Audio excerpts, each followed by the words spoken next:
Hello everyone, welcome back to my channel. आज हम Charles Dickens की कहानी मिस्ट्री ऑफ एडविन रूड पढ़ने जा रहे हैं, तो चलिए शुरू करते हैं। John jasper. इंग्लैंड के शांत कस्बे क्लॉइस्टरहैम में एक बोर्डिंग स्कूल में रोजा बड नाम की एक खूबसूरत लड़की रहती थी।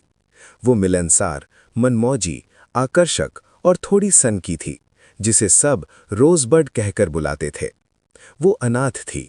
उसकी माँ 7 साल की उम्र में डूब गई थी और उसके पिता की उसी दिन की पहली बरसी पर शोक से मृत्यु हो गई थी। उनके पिता के मित्र और कॉलेज के साथी श्री ड्रूड ने उनके अंतिम क्षणों में उन्हें सांत्वना दी थी और उन्होंने आपस में तय किया था कि जब रोजबर्ड बड़ी हो जाएगी तो उसकी शादी श्री ड्रूड के बेटे एडविन से कर दी जाएगी, जो उस समय एक छोटा लड़का था। उनके पिता ने अपनी वसीयत में ये इच्छा लिखी थी और श्री ड्रूड ने भी, जिनकी मृत्यु अपने मित्र के कुछ समय बाद ही हो गई थी। इस प्रकार रोजबर्ड और एडविन ड्रूड ये जानते हुए बड़े हुए कि भले ही वे किसी भी तरह से बंधे हुए नहीं थे, फिर भी वे एक दूसरे के लिए ही बने थे। इस तरह अगर उन्हें अकेला छोड़ दिया जाता तो शायद वे स्वाभाविक रूप से एक दूसरे के प्यार में पड़ जाते, लेकिन जैसा कि हुआ, वे हमेशा एक दूसरे के साथ संकोची और असहज महसूस करते रहे। फिर भी वे एक दूसरे को पसंद भी करते थे। रोजबर्ड के संरक्षक श्री ग्रेगियस थे, जो एक रूखे रेतीले आदमी थे और देखने में ऐसे लगते थे मानो उन्हें किसी चक्की में डालकर बढ़िया तंबाकू बनाया जा रहा हो। उनके बाल पीले फर के गुच्छे जैसे कम थे, माथे पर गहरी लकीरें थीं और उन्हें बहुत कम दिखाई देता था। ऐसा लगता था मानो वे जन्म से ही बूढ़े हों। इसलिए जब वे रोजबर्ड से मिलने लंदन आते थे तो स्कूल की छात्राओं के बीच वे कहते थे कि उन्हें ऐंठन से पीड़ित भालू जैसा महसूस हो रहा है। हालांकि अपनी विचित्रता के बावजूद ग्रेगियस का दिल बहुत कोमल था, खासकर रोजबर्ड के लिए, जिसकी मां से वे शादी से पहले चुपके से प्यार करते थे। लेकिन वे लंदन के उदास कमरों में रहते हुए एक नीरस बूढ़े कुंवारे के रूप में पले बढ़े थे और किसी ने सोचा भी नहीं होगा कि वे कभी थोड़े भी रोमांटिक रहे होंगे। रोजबर्ड जिस स्कूल में पढ़ती थी उसका नाम नन्स हाउस था। स्कूल की देखरेख करने वाली सख्त मिजाज अविवाहित महिला मिस ट्विंकलटन ने इसे एक युवा महिलाओं के लिए सेमिनरी कहा। इसका बाहरी हिस्सा काफी पुराना और घिसा पिटा था, लेकिन दरवाजे पर लगी चमकदार पीतल की नेम प्लेट इसे दूर से देखने पर ऐसा दिखाती थी मानो कोई बूढ़ा और बदहाल रईस हो जिसने अपनी अंधी आंख में एक बड़ा सा नया चश्मा लगा रखा हो। यहीं रोजबर्ड ने एक खुशहाल जिंदगी बिताई। वो पूरी सेमिनरी की लाडली थी और तब तक वहीं रही जब तक वो एक युवा महिला नहीं बन गई। क्लॉइस्टरहैम एक नीरस और उदास सा शहर था, जहां एक बहुत पुराना गिरजाघर था। ये गिरजाघर इतना ठंडा, अंधेरा और सीलन भरा था कि इसके दरवाजे के अंदर झांकना मानो काल देवता के खुले मुंह के अंदर झांकने जैसा था। इस गिरजाघर में एक बेहतरीन गायक दल था, जो सभी प्रार्थना सभाओं में गीत गाता था। इस दल को एक संगीत गुरु सिखाते और उनका नेतृत्व करते थे, जिनका नाम जॉन जैस्पर था। संयोग से यही जैस्पर एडविन ड्रूड के चाचा और अभिभावक भी थे। ड्रूड, जो इंजीनियर बनने की पढ़ाई कर रहा था, अपने चाचा को बहुत पसंद करता था और अक्सर उनसे मिलने के लिए क्लॉइस्टरहैम आया करता था। इस तरह रोजबर्ड को अपने होने वाले पति से मिलने के बहुत सारे मौके मिल जाते थे। ड्रूड रोजबर्ड को हमेशा प्यार से पुसी कहकर बुलाता था। वो अक्सर स्कूल जाकर रोजबर्ड से मिलता, उसे सैर पर ले जाता और लम्प्स ऑफ डिलाइट नाम की एक तुर्की दुकान से उसके लिए मिठाइयां खरीदता था। वो रोजबर्ड के साथ अच्छे संबंध बनाने की पूरी कोशिश करता था, हालांकि उसे थोड़ी झिझक या असहजता महसूस होती थी।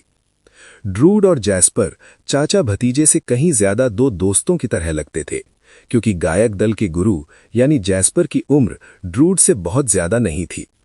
जैस्पर को ड्रूड से अगाध स्नेह प्रतीत होता था और जो कोई भी जैस्पर को जानता था वो उसे एक अत्यंत सम्मानित और नेक इंसान मानता था। लेकिन असलियत में वो इससे बिल्कुल अलग था। अपने मन की गहराइयों में वो गिरजाघर और वहां होने वाले गायन से नफरत करता था। वो अक्सर ये इच्छा करता था कि काश उसे भी किसी पुराने साधु की तरह गिरजाघर की मेजों और सीटों पर राक्षसों की आकृतियां उकेर कर मन की शांति मिल जाती। उसकी आत्मा पूरी तरह से निडर और अंतरात्मा से रहित थी। उसमें एक बेहद घिनौनी और बुरी आदत थी जिसे उसने अपने सभी जान पहचान वालों से छिपा कर रखा था। वो अफीम का नशा करता था। वो चोरी छिपे लंदन चला जाता था, जहां एक बुदबुदाती हुई बूढ़ी औरत के घर की अटारी में उसका ठिकाना था। वो बूढ़ी औरत नशे की दवा बनाने का राज जानती थी। वहीं एक गंदे से बिस्तर पर लेटा हुआ कभी कभी उसके बगल में कोई शराबी चीनी या लास्कर यानी नाविक घी होता था। वो उस भयानक नशे के मिश्रण से भरी एक के बाद एक कई चिल्मों का कश लगाता रहता था। ये नशा उसकी सारी सुध बुध छीन लेता था और उसे पहले से भी ज्यादा बदहाल हालत में छोड़ जाता था। कुछ घंटों बाद वो जागता, उस औरत को पैसे देता और जल्दी से क्लॉइस्टरहैम लौट आता, शायद इसी समय जब उसे अपने चर्च के कपड़े पहनकर कैथीड्रल के गायक दल का नेतृत्व करना होता। हालांकि इस बात की किसी को खबर नहीं थी और हालांकि एडविन रूड को लगता था कि उसका चाचा लगभग हर तरह से बेदाग है, फिर भी रोजबर्ड को जब वो बड़ी हुई जैस्पर जरा भी पसंद नहीं था। वो उसे संगीत सिखाता था और जब भी वे मिलते वो उसे डरा देता था। कभी कभी उसे ऐसा महसूस होता था कि वो किसी भयानक भूत की तरह उसके ख्यालों में हर पल मंडराता रहता है। ऐसा लगता था मानो वो अपनी नजरों से उसे लगभग अपना गुलाम ही बना लेता हो और उसे लगता था कि अपनी हर एक नजर से वो उसे यही कह रहा है कि वो यानी जैस्पर उससे प्यार करता है। और फिर उसे चुप रहने पर मजबूर कर दिया। लेकिन हालांकि वो क्वायर मास्टर को बिल्कुल पसंद नहीं करती थी और जब भी वो उसके पास आता था कांप उठती थी, रोजबर्ड को समझ नहीं आ रहा था कि वो एडविन को अपनी भावनाएं कैसे बताए। एडविन जिसके बारे में वो जानती थी कि जैस्पर से वो प्यार करता है और उस पर विश्वास करता है।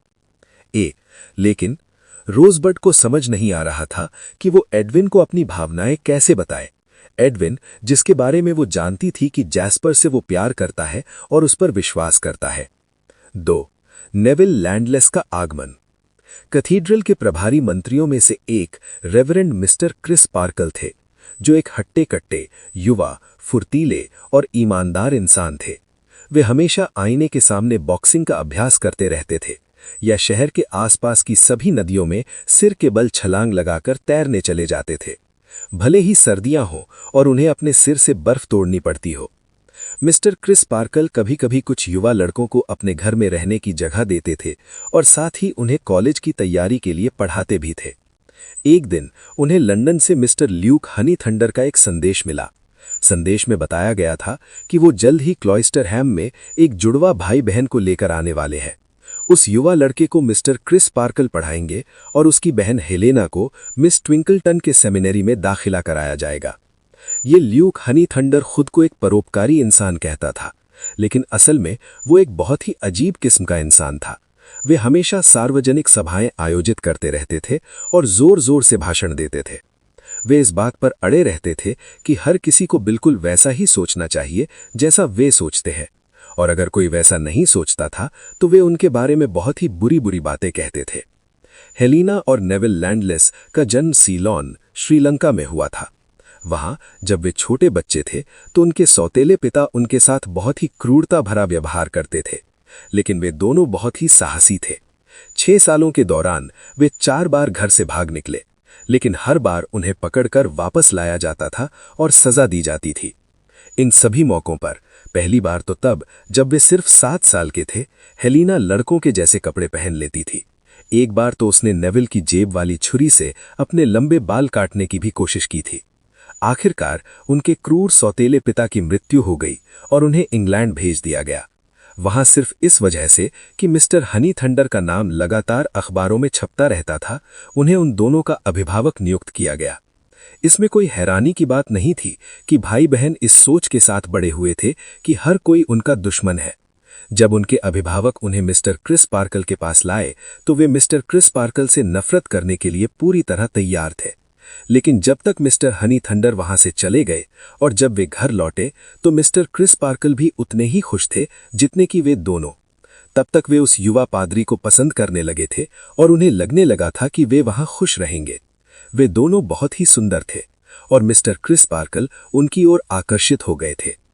दोनों ही। नेविल दुबला पतला, सांवला और गहरे रंग का था।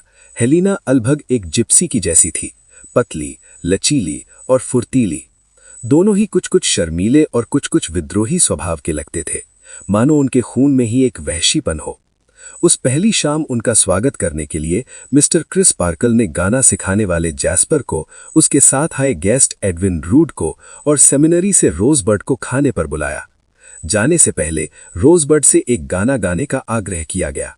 जैस्पर ने उसके गाने के साथ संगीत बजाया और जब वो गा रही थी तो वो बड़ी ही तल्लीनता से उसके होठों को निहार रहा था। अचानक सभी को हैरान करते हुए रोजबर्ड ने अपने हाथों से अपना चेहरा ढक लिया और चीखते हुए बोली, मैं ये और बर्दाश्त नहीं कर सकती, मुझे डर लग रहा है, मुझे यहां से कहीं दूर ले चलो। और फिर वो फूट फूट कर रो पड़ी। हेलीना, जो अभी अभी वहां आई थी और जिसे रोजबर्ड पहली ही नजर में पसंद आ गई थी, ऐसा लगा कि वो रोजबर्ड की भावनाओं को किसी भी दूसरे व्यक्ति की तुलना में कहीं बेहतर समझती है। उसने रोजबर्ड को सोफे पर लिटाया, उसे दिलासा दी और कुछ ही पलों में रोजबर्ड फिर से पहले जैसी सामान्य हो गई। कहानी में आगे क्या होता है जानने के लिए इस कहानी का दूसरा पार्ट ज़रूर देखें। अगर कहानी अच्छी लगी हो तो लाइक और शेयर ज़रूर करिएगा और मेरे चैनल को भी ज़रूर सब्सक्राइब करें। मिलते हैं फिर नई वीडियो में, तब तक के लिए धन्यवाद।